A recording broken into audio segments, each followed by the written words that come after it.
حاجة غريبة إن قضية منتشرة في الآونة الأخيرة يكون الطرفين المؤيد والمعارض عندهم حق. أيوة، زي ما سمعت كده بالظبط، الطرفين عندهم حق، المؤيد عنده حق والمعارض عنده حق. يا ترى إيه هي القضية اللي الطرفين فيها عندهم حق؟ قبل أي حاجة عايزك تصلي على النبي صلى الله عليه وسلم. أكثروا من الصلاة على النبي محمد صلى الله عليه وسلم تفلحوا في الدنيا وفي الآخرة.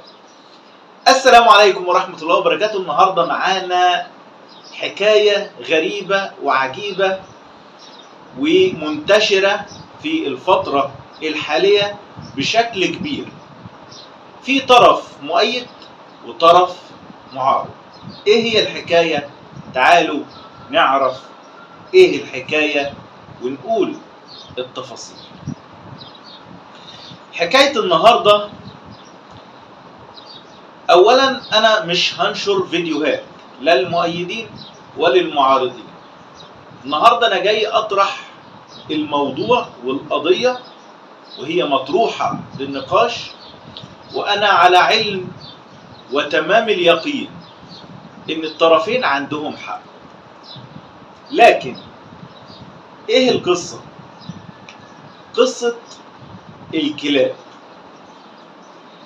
طبعا المؤيدين الطرف اللي هو الحنين، وخلينا نقول الحنين، والطرف المعارض وخلينا نقول عليه المش حنين، او خلينا نسميه الشرير.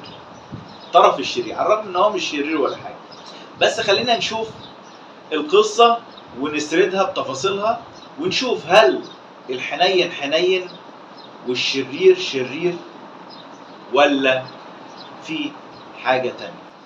اولا احنا هنطرح الفكرتين ونشوف هل الفكره المؤيده لبقاء الكلاب في الشارع وان الناس تنزل تديلهم اكل وتسيبهم زي ما هم في اماكنهم افضل، ولا الفكره اللي هي مطروحه بتاعت ان احنا نجمع الكلاب في مكان بعيد عن المدن والقرى، واللي عايز يطعم يروح الاماكن دي يطعم الكلاب ويلعب معاهم ويقضي وقت سعيد مع الكلاب اللي بيحبها، بعيدا عن اذية الاطفال والناس في بيوتها وفي الشوارع المحيطة ببيوتها. طيب، نبدأ بالفكرة اللي هي الحنينة. فكرة تطعيم الكلاب وان انا انزل اخد اكل وانزل بعربيتي انزل الف على الشوارع وادور على الكلاب واكلهم، فكرة حميدة جدا وجميلة جدا وقمة الحنية، وان انا يكون عندي قلب طيب ان انا انزل اكل حيوان اصم ما بيعرفش يتكلم ولا يقول انا جعان. فكرة حميدة جدا وجميلة جدا، وكل المؤيدين عندهم حق فعلا. الكلاب دي ما بتقدرش تتكلم وما بيعرفش يقول انا جعان او عايز اكل او كده، فطبعا محتاج برضو حد يراعيه لانه روح. وحق اي حد ان هو يخاف على الحيوانات ويراعيها، ده حق مشروع جدا وحاجة محمودة جدا فيهم يعني، او في طبعهم، مش حاجة غلط. لكن عايزين نطرح الفكرة بتاعت الاشرار اللي هي بتقول لا، احنا مش عايزين الكلاب تكون في الشارع وتتكاثر بالشكل اللي احنا شايفينه حاليا في الشوارع ومحيط سكننا يعني. طبعا الفترة الأخيرة انتشرت الكلاب وتكاثرت بشكل فج وغليظ، حاجة بقت يعني صعبة جدا. أنا بشهد في المنطقة بتاعتي إن فيها كمية كلاب كتيرة، طبعا بعيدا عن الصوت والنباح بتاع الكلاب طول الليل، ده عادي خلاص أنا اتعودت عليه، ما يشغلنيش يعني، مش مزعج بالنسبة لي أنا كمحمد، ما يزعجنيش وما يشغلنيش يعني. اتعودت عليه عادي يعني، وما بقلقش يعني منه. بالنسبة بقى للأطفال، أنا بنزل أمشي في الشارع بشوف مثلا أطفال رايحين يشتروا حاجة، رايحين دروس، رايحين مدرسة، فالتجمعات بتاعة الكلاب دي بتثير الخوف والذعر في نفوس الأطفال. ولازم نحط الأطفال اللي قلبهم ضعيف في الحسبان، لازم يعني زي ما انت حنين على الكلب اللي ما بيتكلمش، برضه لازم تكون حنين على الطفل اللي مش قادر يعبر ان هو من جواه خايف، هو مش قادر يعدي، خايف. الكلب ما بيهوهوش، ما بيجريش عليه، ما بيعضش، ما بيعملش حاجه، لكن هو طبع البشر مختلفين، في حد بيخاف، في حد ما بيخافش. زي في ناس بتخاف من الفئران، في ناس بتخاف من البرص، في ناس بتخاف من الصراصير، في ناس بتخاف من يعني الحشرات الغريبه اللي بنشوفها طايره في الصيف عامه. في يعني في نفوس ضعيفه، يعني خلينا برضو نحطهم في الحسبان. طيب انا بشوف البنات او الشباب الصغيرين الاطفال خايفين يمشوا، واقفين منتظرين الكلب يتحرك ويبعد عنهم عشان هم يعدوا الطريق او يروحوا المكان اللي هم عايزين يروحوا. طبعا اكيد حضراتكم بتشوفوا المناظر دي موجوده في الشارع، لان الكميه بقت كبيره جدا من الكلاب في الشوارع، فاكيد في اطفال بيخافوا من الكلاب، فلازم نحط المجموعه دي في الاعتبار. وفي على فكره ناس كبيره بتخاف برضه من الكلاب، يعني مش الموضوع مش مقتصر على الصغيرين، لا، في اشخاص بتخاف من الكلاب. هو طبعا زي اللي بيخاف يركب اسانسير، زي اللي بيخاف يطلع في مكان عالي ويبص منه، زي اللي بيخاف يركب حاجه في النيل او في البحر، في اللي بيخاف ينزل يستحمى في حمام سباحه او يخاف ينزل في البحر برضه. هي طباع لازم نحط ده كله في الحسبان، ما ينفعش اتجاهل طرف واقسيم من المشهد تماما. ولازم نحترم بعض، لازم يكون في احترام. انا شايف ان الوضع ما فيهوش اي احترام، المؤيد يغلط في المعارض والمعارض يغلط في المؤيد، والموضوع بقت حرب. لا يا جماعه، الموضوع ابسط واسهل من كده بكتير. البني ادم طبعا ربنا كرمه، ولقد كرمنا بني ادم، طبعا لازم يكون في احترام. للاسف الناس بتستخدم دماغها وفكرها غلط. ربنا خلقنا لنا عقل نقدر نفكر بيه ونقدر نتعامل بيه، وعندنا احساس، لازم يكون في احساس، لازم نحس ببعض. ما ينفعش ان انا اكون حنين على الكلب وقاسي جدا على البني ادم، ما ينفعش، لا يستوي، ما ينفعش، ما يبقاش شخص طبيعي غير سوي. انا ما اقتنعش يعني، حتى هو لو جاي يناقشني انا مش هقتنع بكلامه، لانه اصلا بيخالف المنطق. موضوع برضو مطروح للنقاش، ورأي حضراتكم يعني هيكون مهم جدا في التعليقات. ما ينفعش اكون حتى رحيم بالكلب وقاسي على البشر. اللي احنا بنشوفه ده رحماء بالكلاب وقساة، وعندهم يعني ضغينة، وبشوف عايزه احبسك، انا هحبسك، انا عايزه مش عارف ايه. وفي اللي بتتلفظ، يعني انا شفت فيديوهات مستفزه جدا جدا، ستات كل الاحترام والتقدير لاشخاصهم، لكن الفكر بتاعهم غلط.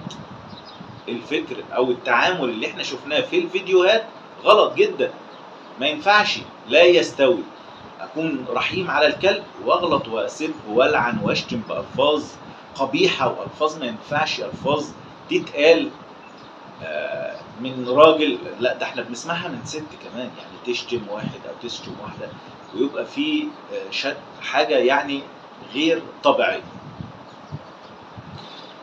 وشفنا فيديوهات كتير بتقول اللي انا بقوله ده. انا عايز اقوله ان فكره ان الكلاب يكون عندها مكان، والناس اللي عايزه تاكلهم وبتحب الكلاب انا شايف ان كمان لما يتجمعوا في مكان الاضرار عليهم نفسهم هتقل. يعني اضرار الناس بتشوف الكلاب جعانه في الشارع، ما ده طبيعي، ده طبيعي.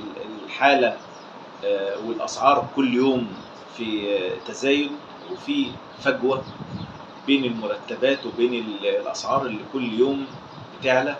فطبعا الطبيعي القمامه بتقل او الفضلات الاكل بتقل، فطبيعي الكلاب مش هتلاقي حاجه تاكلها. فطبعا عشان احل الازمه دي ويحصل فعلا التوازن الحقيقي، وان انا احافظ على الكلاب من التسمم، ان حد يكون عنده ضغينه في قلبه ان في اتجاه الكلاب يحط له السم ياكله، فانا بحافظ عليه. انا كمان لما اعزله عن البشر انت كده بتحافظ عليه من واحد مثلا مجنون يمسك كلب ويقعد يخبط فيه، زي الفيديوهات اللي شفناها، كلب قاعد في حاله راجل مسكه قاعد يخبط مطب. ده غلط طبعا، يعني ده غلط ان انا امسك كلب واقعد العب بيه او اخبطه في الارض او احاول ان انا اقتله او ان انا اسمه. كل ده غلط، كل ده غير مقبول، كل ده ما بيحصلش وما بيصدرش من انسان سوي.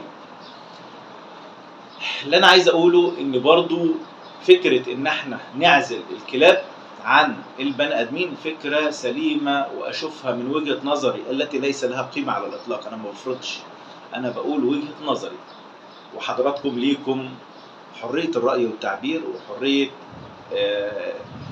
التعليقات. لكن احب اشوف تعليقات بفكر، تعليقات انتقدني زي ما انت عايز، قول رأيك زي ما انت عايز، بدون الألفاظ اللي بنشوفها، الألفاظ السوقية والكلام البذيء والمختزل واللي ما يصحش يتقال. بغض النظر، خلينا في قضية الكلاب اللي أنا كنت حابب أتكلم عليها من بدري عامة، بس كنت منتظر يعني الموضوع يتضح أكتر والصورة توضح أكتر للناس. لكن من الواضح ان كل فئة متشبثة برأيها، وطبعا ده غلط.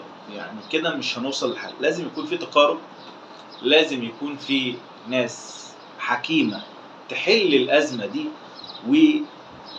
وتبترها من جذورها عشان نخلص من الفكرة دي ويحصل فعلا هدوء في الشارع المصري. لأن الأجواء بقت يعني بصراحة فيها احتقان غريب وعجيب.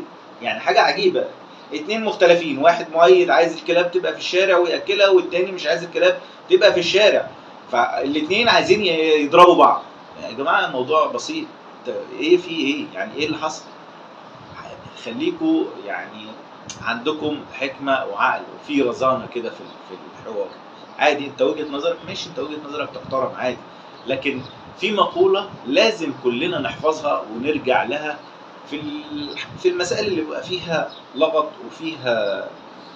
وفيها شك وفيها أقاويل. في مقولة أو حكمة بتقول رأيك صح ولكن يحتمل الخطأ، ورأيي خطأ ولكن يحتمل الصواب. المقولة دي بتلخص كل حاجة أنا عايز أقولها في الفيديو ده وعايز أوصلها للناس. أحب أشوف الناس متفاهمة، قول رأيك عادي مفيش مشكلة بدون تجريح، وأنت قول رأيك برضو بدون يعني تهكم أو بدون يعني تحسسنا إن أنت فعلا اللي بتفهم والشخص التاني ما بيفهمش أو لا. احنا كلنا ربنا خلق لنا عقل، بس هي بتبقى طباع. وزي ما قلت في بداية الفيديو، في أشخاص بتخاف من ركوب الأسانسير، بيخاف ينزل البحر عامة، وفي أشخاص بتخاف تنزل حمامات السباحة، وفي أشخاص بتخاف من الأماكن العالية المرتفعات. فكل ده موجود. إحنا ليه عايزين نقصيهم؟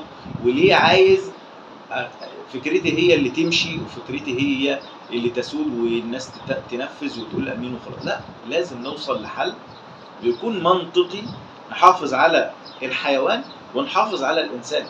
ما ينفعش إن أنا لا هو كده وخلاص، أنا رأيي أنا هحط الأكل الكلاب في الحتة دي واعمل اللي أنت عايزه. لا، ما ينفعش، ما ينفعش. التحجر اللي في العقول ده ما ينفعش نتعامل بيه. وأكيد رد الفعل هيكون مش هيعجبني اكيد طبعا، لان انا اتعاملت بغشم فهلاقي الرد برضه غشيم. هي كده المفهوم كده، لازم اتعامل بحكمه عشان الاقي الحكمه. دايما كانوا يقولوا لنا اللي بيحترم نفسه. يعني المحترم بيفرض احترام الجميع عليه. لما انا اكون بني ادم محترم غصب عن اللي قدامي في الكلام معايا هيحترم، لان انا فرضت قواعد الحوار بالاحترام. فاحنا اتمنى ان احنا كلنا نكون بنتعامل باخلاق، نتعامل بحكمه، كل واحد يعمل اللي هو عايزه بس في حدود الادب، في حدود الاخلاق، ونفكر صح، نفكر ايجابي. انت اكلت الكلب، طيب بعد كده ايه؟ ما انت سبته في الشارع برضه، سبته للي متخلف عقليا، اللي هيمسك الكلب يخبطه في الحيطه، عربيه هتدوس وتخبطه، حط له السم في الاكل. فانت سايبه عرضه برضه للظلم وللبهدله والمرمطه. لكن لو انا اخدته في مكان تجمع فيه كل الكلاب مع بعض، انا كده بخلق بيئه تناسب الكلاب كلهم مع بعض، وابعده عن البشر المؤذيين اللي هم الاشرار، اللي قلنا عليهم في البدايه ان هم اشرار، الفئه الشريره دي. فانت بتبعده، فانت كده بتساعد في ان انت تحافظ عليه. ما ينفعش تتحجر وتقف عند نقطه معينه، لا هو مكانه هنا انا هاكله هنا، لا ده غلط، فكر غلط واسلوب غلط ومنهج يعني ما ينفعش اصلا يتطبق.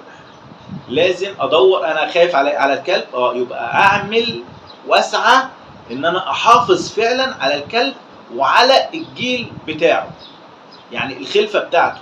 ماشي، انت اكلت الكلب ده، ما هيخلف، هيجي في يوم في تكاثر، في خلفه، يجي واحد يروح حاطط سم للكلاب يموت، يبقى انت سبته لواحد نفسيته مثلا مريضه، سبته لواحد يلعب بيه في الشارع ويخبطه واللي يحميه ويموته، فانت كده ما عملتش حاجه. لا، احنا عايزين نحافظ على الفئه اللي قلنا عليها البني ادمين، اللي هم الاطفال اللي بيخافوا، نحافظ عليهم ونديهم تقديرهم، ويكون امن في الشارع بتاعه ومحيط بيته، ينزل يروح الدرس بتاعه براحته، مش خايف مش قلقان. يبقى انت كده بني ادم فعلا ايجابي. حافظت على الكلب، مفيش حد هيضربه بقى، ما انت خلاص انت بعدته عن الفئه الضاله. يعني انت بعدت الكلاب الضاله عن الفئه الضاله، يبقى انت عزلت الاثنين الضالين عن بعض. الفئه الضاله اللي هي بتضرب الكلاب، والكلاب الضاله اللي هي مرميه في الشارع محدش عارف لها صح. فلازم تفكر بايجابيه. يبقى انا بقول الكلام ده ليه؟ عشان انا شايف التحجر اللي في العقول حاجه، يعني انا تناقشت مع اكتر من شخص، في مؤيدين وفي معارضين، فالأغلبية العظمى اللي متشدد بفكرة مش عايز يغيرها. فاحنا نسعى ونعمل حاجة صحية لينا وللحيوان في نفس الوقت.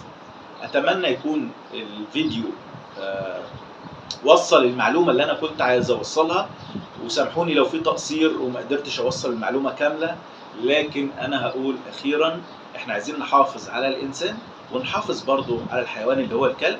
فاحنا نعزلهم عن بعض، لأن كل الأفكار مختلفة، وانت فكرك غير فكري، وفكر أخوك غير فكر ابن أخوك، فالأفكار متغيرة ومختلفة. فانت بتحافظ على الكلب، يبقى نعزله بعيد عن الناس اللي هم نفوسهم مريضة او عنده مشكلة مع الكلاب او بيأذي الكلاب في الشارع والكلاب أليفة، فانت بتحافظ عليه. فساعد في ان الكلاب دي تكون في امان. اشوفكم على خير، واوعى تنسى تصلي على النبي صلى الله عليه وسلم. اشوفكم على خير في فيديو جديد. سلام.